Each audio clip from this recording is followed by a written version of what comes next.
Hey everyone, welcome back. If you're scratching your head over that annoying error code 33 on your LG refrigerator, don't worry, we've got you covered.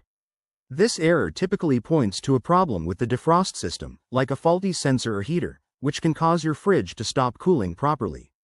In this video, I'll walk you through a simple, step-by-step fix that could save you a pricey repair bill.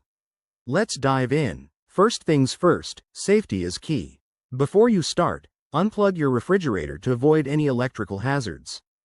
Give it about 5 minutes to discharge any residual power.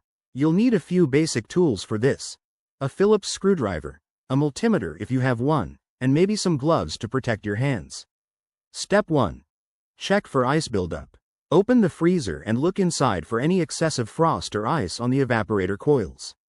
If you see a lot, that could be the culprit. Gently defrost it using a hairdryer on a low setting. Never use anything sharp to scrape it off, as that could damage the coils. Step 2. Inspect the defrost sensor.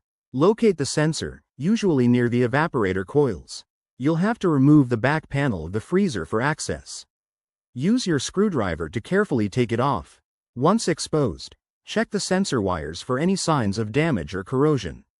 If you're handy with a multimeter, test for continuity. If it's not reading properly, you might need to replace it. Step 3. Reset the refrigerator. After checking, plug your fridge back in and hold down the refrigerator's reset button, if it has one, or simply unplug it for a full minute and plug it back in. This can clear temporary glitches.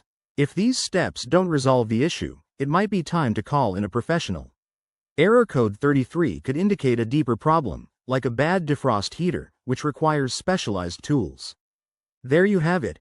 Quick and easy ways to tackle error code 33 on your LG fridge. If this helped, give this video a thumbs up and subscribe for more home appliance fixes. Stay safe, and I'll see you in the next one.